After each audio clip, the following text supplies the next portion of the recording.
Hello प्यारे बच्चों, स्वागत है आपका आईसीटी चैनल पर। इस वीडियो में हम शिक्षा निदेशालय द्वारा भेजी गई आज मंगलवार 1 सितंबर 2020 की वर्कशीट को डिस्कस करेंगे और सॉल्व करेंगे। ये वर्कशीट क्लास 6 से क्लास 8 के स्टूडेंट्स के लिए है और वर्कशीट का नंबर है 50। लेकिन आगे बढ़ने से पहले अगर आप चैनल पर नए हैं तो चैनल को सब्सक्राइब करके बेल आइकन में ऑल प्रेस कर लीजिए, क्योंकि डेली नई वर्कशीट के साथ मैं वीडियो लेकर आता रहता हूँ। इसके साथ ही बच्चों, आप ये वीडियो स्टार्टिंग से लेकर एंड तक पूरी देखिए, जिससे कि ये वर्कशीट और इसमें दिए गए क्वेश्चन आंसर्स आपको अच्छे से समझ में आ जाए और फिर वीडियो का फिर से प्ले करके क्वेश्चन आंसर्स को अपनी कॉपी में नोट कर सकते हैं। और अगर इस वर्कशीट का आपको इंग्लिश में लिंक चाहिए तो वो मैं वीडियो के नीचे डिस्क्रिप्शन में दे दूंगा, वहां पर क्लिक करके आप इस वर्कशीट को इंग्लिश मीडियम में भी कर सकते हैं।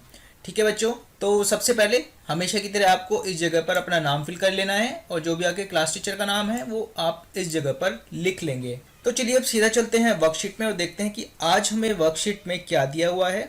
तो चलिए देख लेते हैं आज हमें वर्कशीट में क्या दिया है। तो यहाँ पर लिखा है कि हमारी कक्षा में 24 विद्यार्थी हैं। एक दिन अध्यापिका ने कहा कि सभी इस प्रकार पंक्तियां बनाओ कि हर पंक्ति में बराबर विद्यार्थी हों। हमने 6 विद्यार्थियों की 4 पंक्तियां बना ली। ठीक है, तो बच्चों यहाँ पर ये लिखा गया है कि एक क्लास में 24 बच्चे थे। ठीक है, तो उनको अध्यापिका ने कहा कि आपको पंक्तियां बनानी है और आपको इस प्रकार से पंक्ति बनानी है, इस प्रकार से लाइन बनानी है कि हर लाइन में बराबर बच्चे हों। ठीक है, और टोटल कितने होने चाहिए बच्चे?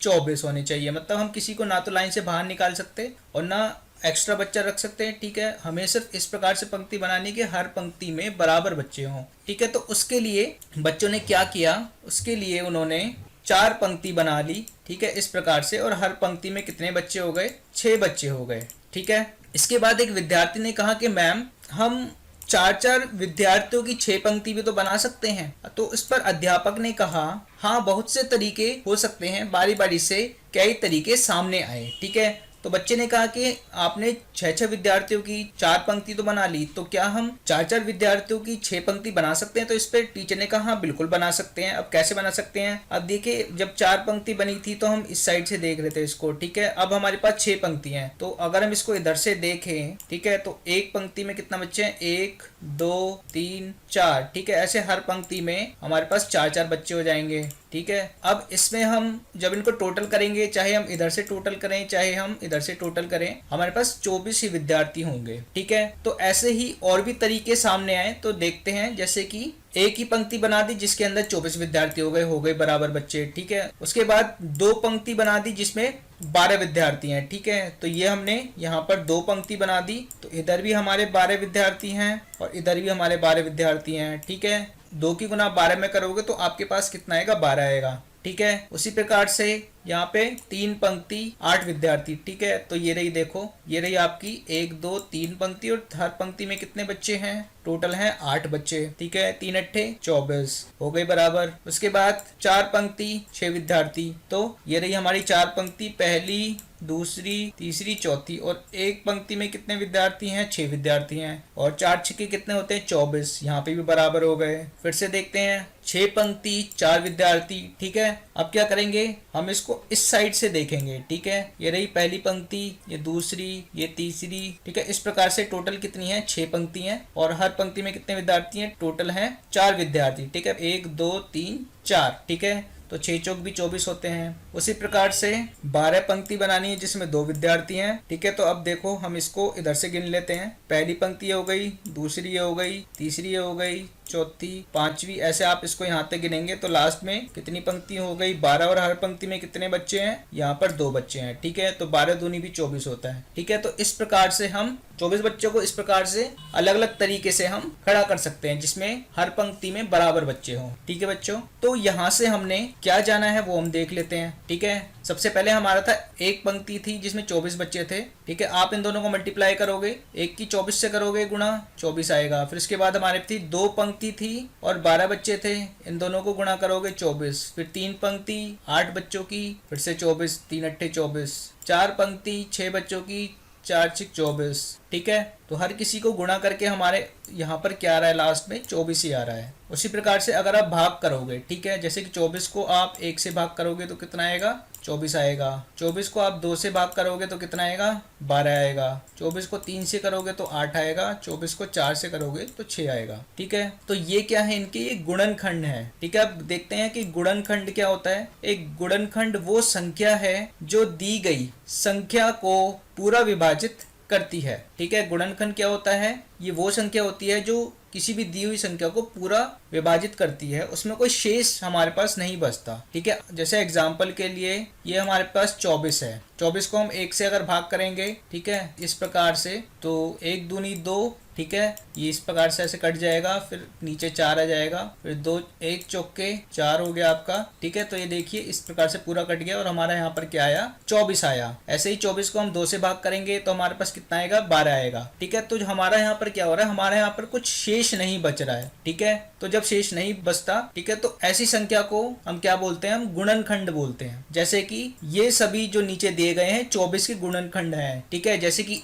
1 से हम करेंगे 24 सीधा कट जाएगा, कोई भी हमारे पास शेष नहीं आएगा। 1 गुणनखंड है 24 का। 2 से आप काटोगे 24 को, 12 आ जाएगा, कुछ भी शेष नहीं बचेगा। इसी प्रकार से 3 के पहाड़े में भी 24 आता है, 4 के पहाड़े में भी आता है, 6 के में भी आता है, 8 के में भी आता है, 12 के में भी आता है और 24 के पहाड़े में तो आता ही है। ठीक है, तो ये सब क्या है हमारे, ये सब है 24 के गुणनखंड। ठीक है, 24 के गुणनखंड वो संख्या होती हैं जो कि किसी भी दी गई संख्या को जब हम उस संख्या से भाग देते हैं तो हमारे पास कुछ भी शेष नहीं बचता। ठीक है बच्चों, तो इसी के आधार पर हमें यहाँ पर कुछ प्रश्न दिए गए हैं, तो चलिए देखते हैं इनको। यहाँ लिखा है कि आइए कुछ और संख्याओं के गुणनखंड करें। ठीक है, तो यहाँ पर हमें कुछ संख्या दी गई है यहाँ पे।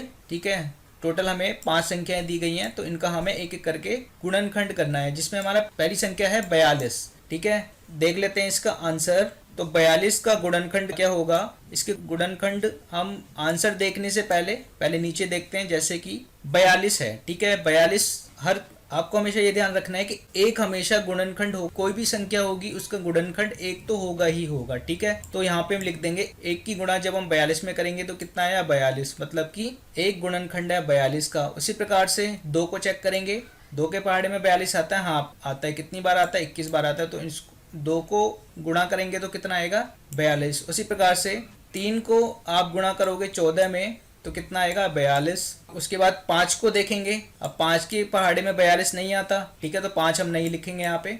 6 के पहाड़े में आता है, बिल्कुल आता है, 7 बार आता है, 6 सत्ते 42। ठीक है, उसके बाद नेक्स्ट आप देखोगे 7। ठीक है, तो 7 का देखेंगे, 7 छिक्के कितना होता है, 42 होता है। ठीक है, तो यहाँ पर हमने एक बात आपको नोट करनी है कि यहाँ पर क्योंकि 42 है तो आपको 1 से लेके 40 तक सभी संख्याओं के हिसाब से देखना पड़ेगा कि 42 जो है किस किस की टेबल में आता है। तो इतना बड़ा आपको चेक ना करना पड़े तो आप क्या करोगे, आप सिर्फ यहाँ पर जो लास्ट में देखोगे, ये देखिए यहाँ पर क्या हो रहा है, 6 आ रहा है और बाद में क्या आ रहा है, 7 आ रहा है। उसके बाद अगला जो हमने चेक किया तो यहाँ पर क्या आ रहा है, 7 आ रहा है और उधर 6 आ रहा है। तो जब भी इस प्रकार से आपका क्रॉस करके आए, ठीक है, आपको वहीं पर रुक जाना है। ठीक है, और रुकने के बाद फिर जितनी भी यहाँ पे संख्या लिखी हुई है, जैसे कि 1 लिखा हुआ है तो ये भी गुणनखंड होगा, 2 लिखा हुआ है तो ये भी गुणनखंड होगा, 3 लिखा हुआ है ये भी गुणनखंड होगा। अब यहाँ पे 6 लिखा हुआ है ये भी गुणनखंड होगा, 7 लिखा हुआ है ये भी गुणनखंड होगा। अब यहाँ पे आप देखिए 7 और 6 तो हमने ऑलरेडी लिख चुके हैं।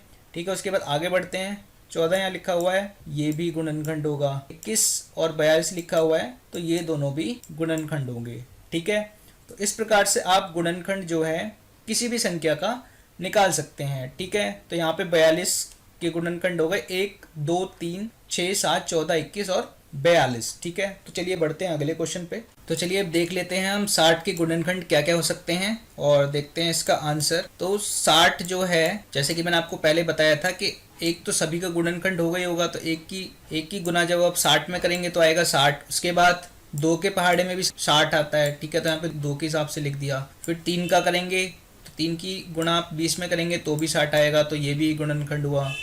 फिर 4 की गुणा जब आप करेंगे 15 में तो भी 60 आएगा। ठीक है, 5 की गुणा जब आप करेंगे 12 में तो आएगा आपका 60। ठीक है, उसी प्रकार से 6 के उसमें करेंगे तो 6 की गुणा करेंगे 10 में तो भी 60 आएगा। अब 7 के में आएगा नहीं आएगा, उसके लिए हम क्या करेंगे, हम 60 को भाग करके देख लेंगे हम 7 से। ठीक है, तो 7 अट्टे कितना होता है, 56 होता है। ठीक है, इस प्रकार से। तो यहाँ पे हमारा शेष कितना बचा, 4 बचा। तो हमारा शेष नहीं बचना चाहिए, कि मतलब इसका मतलब ये हुआ कि 7 जो आपका गुणनखंड नहीं है 60 में। ठीक है, क्योंकि 7 के टेबल में 60 नहीं आता, तो ये भी इसका गुणनखंड नहीं है। उसके बाद 8 के पहाड़े में भी नहीं आता 60, तो वो भी नहीं है गुणनखंड। 9 के पहाड़े में भी नहीं आता, तो वो भी गुणनखंड नहीं है। ठीक है, लेकिन आप यहाँ पे देखेंगे 10 के पहाड़े में आता है। ठीक है, 6 बार। और तो ये क्या हो गया, यहाँ पे क्या आ गया, 60 आ गया। अब यहाँ पे वही कंडीशन आपको देखनी है। यहाँ पे आप देखेंगे इधर 6 आ गया और इधर इधर भी 6 आ गया, इधर 10 आ गया तो इधर भी 10 आ गया। अब क्या करना है आपको, आगे चेक करने की ज़रूरत नहीं है। अब यहाँ पे जितनी भी संख्याएं लिखी हुई हैं वो सारी आप गुणनखंड में लिख देंगे। ठीक है, जैसे कि यहाँ पे क्या लिखा है, 1 2 3 4 5 6। तो यहाँ पे हमने लिख दिया है 1 2 3 4 5 6। उसके बाद नीचे क्या लिखा है, 10 लिखा हुआ है, तो यहाँ पे लिख दिया 10। ठीक है, उसके बाद ये क्या लिखा है, 12 15 20, तो यहाँ पे हमने लिख दिया 12 15 20। उसके बाद ऊपर लिखा है, और यहाँ पे लिखा हुआ है 30 और 60, तो यहाँ पे भी हम लिख देंगे 30 और 60। तो ये सारे गुणनखंड हो गए 60 के। ठीक है, अब देखते हैं अगला। अगला है हमारा 55। ठीक है, 55 के हमें गुणनखंड निकालने हैं। तो 55 के लिए सबसे पहले एक तो हो गए गुणनखंड, एक की गुणा कर देंगे 55 में, तो यहाँ पे हमारा 55 आ जाएगा। उसके बाद ना तो 2 के पहाड़े में आता 55, ना 3 के में आता, ना 4 के में आता। ठीक है, ये आप कैसे चेक करेंगे, ये आप 55 को 2 3 4 से भाग करके देख लेंगे। ठीक है, आपका शेष ही आएगा। इसका मतलब है कि इन सब के पहाड़े में 55 नहीं आता, लेकिन 5 के पहाड़े में 55 आता है। कितनी बार आता है, 11 बार आता है। तो 5 की गुणा करेंगे 11 में, तो यहाँ पे आ जाएगा 55। उसके बाद 11 की गुणा करेंगे, उसके बाद 6 7 8 9 10, इनके पहाड़े में 55 नहीं आता। ठीक है, फिर किसके पहाड़े में आता है, सीधा 11 के पहाड़े में आता है। कितनी बार आता है, 5 बार आता है। ठीक है, तो इन दोनों को हमने गुणा किया, कितना आया, 55। अब फिर से हमारी वही कंडीशन लग गई, यहाँ पे 5 आ गया हमारा, और फिर इधर आ गया, मतलब क्रॉस में आ गया। ठीक है, इसका मतलब अब हमें आगे चेक नहीं करना। तो अब हमारे कितने गुणनखंड हो गए यहाँ पे, 1 2 3 4। ठीक है, 4 हो गए, 1 5 11 55। तो ये हमारे गुणनखंड हो गए 55 के। ठीक है, तो चलिए देखते हैं अगला क्वेश्चन। ठीक है, अब हमें देखना है गुणनखंड किसका देखना है, हमें 47 का गुणनखंड देखना है। ठीक है, अब बच्चों यहाँ पे जो 47 है वो एक स्पेशल नंबर है। ये स्पेशल नंबर कैसे है, ये जो 47 है ये आपकी अभाज्य संख्या है। ठीक है, अभाज्य संख्या कौन होती है, अभाज्य संख्या वो होती है जो किसी के पहाड़े में नहीं आती, वो सिर्फ या तो 1 से भाग हो सकती है, या 1 के पहाड़े में आती है, या फिर खुद के पहाड़े में आती है ना। तो इसी के हिसाब से सिर्फ जो आपकी अभाज्य संख्या होगी उसके सिर्फ 2 ही गुणनखंड होंगे, एक तो होगा 1 और दूसरा गुणनखंड होगा वो संख्या खुद। ठीक है, तो उसके हिसाब से यहाँ पे देखिए हमने एक की गुणा की हमने 47 में, तो यहाँ पे आ गया हमारा 47। उसके बाद और किसी संख्या के पहाड़े में 47 नहीं आता, तो फिर सीधा 47 की गुणा की 1 में, तो यहाँ पे आ गया 47। अब यहाँ पे देखिए ये क्रॉस हो गया है, इसका मतलब है कि अब आगे चेक करना ही नहीं है। तो हमारे पास 2 ही संख्या यहाँ पे 1 और 47, ये दोनों गुणनखंड होंगे हमारे 47 के। ठीक है, चलिए बढ़ते हैं अगले क्वेश्चन की। अगली 5वीं संख्या है हमारी 98। ठीक है, तो देखते हैं इसका आंसर। 98 भी हमें यही करना है, सबसे पहले 1 से चेक करेंगे, 1 तो होगा ही होगा गुणनखंड, 1 की गुणा करेंगे 98 में, आ जाएगा 98।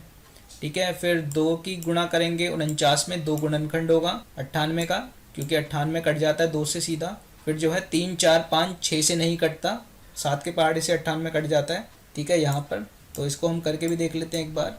ठीक है, ये हो गया 98 और ये हो गया हमारा 7। ठीक है, तो 7 के कम कितना होता है, 7 होता है। यहाँ पे कितना बचा शेष, 2, और इसको हमने उतार लिया नीचे इधर।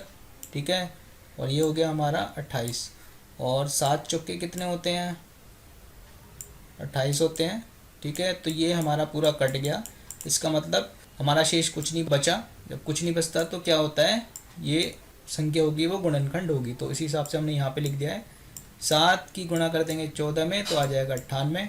इस प्रकार से फिर आप चेक करेंगे 8 9 10 11 12 13 तक चेक करेंगे, तो किसी के पहाड़े में 98 नहीं आता, लेकिन आप जब 14 को चेक करेंगे तो 14 के पहाड़े में 98 आता है, कितनी बार आता है, 7 बार आता है, तो यहाँ पे लिख दिया हमने 98। अब हमारा वही रूल लग गया सेम, फिर से 7 क्रॉस में आ गया, 14 भी क्रॉस में आ गया। अब हमें आगे चेक नहीं करना, अब यहाँ पे जितनी भी संख्या लिखी हुई है 1 2 7 14, ठीक है, उसके बाद 49 और 98, ठीक है, यही सारी संख्या यहाँ पर हो जाएंगी 98 की गुणनखंड। ठीक है बच्चों, तो बच्चों यही थी आपकी आज की वर्कशीट। ये वर्कशीट आप अपनी कॉपी में नोट जरूर कर लें, और ये वर्कशीट और इसमें दिए गए क्वेश्चंस आपको कैसे लगे हैं ये हमें कमेंट करके ज़रूर बताएं। अगर आपको कोई डाउट है वो भी आप कमेंट करके हमसे पूछ सकते हैं। इसके अलावा आप ये वीडियो स्टार्टिंग से लेकर एंड तक पूरी देखिए, और अगर आपको हमारी सारी वीडियोस का नोटिफिकेशन चाहिए जो भी मैं अपलोड करूँगा, तो उसका लिंक मैं, एक फेसबुक ग्रुप है हमारा जिसका लिंक मैंने वीडियो के नीचे डिस्क्रिप्शन में दे दिया है, आप उस ग्रुप को ज्वाइन कर सकते हैं। ठीक है, वहाँ पे हमारी सारी वीडियो मिल जाती हैं। और इसके साथ ही अगर आपको ये वीडियो पसंद आई है तो आप वीडियो को लाइक ज़रूर करें। मिलता हूँ आपको कल बुधवार को एक नई वर्कशीट के साथ, तब तक के लिए stay safe, have a nice day.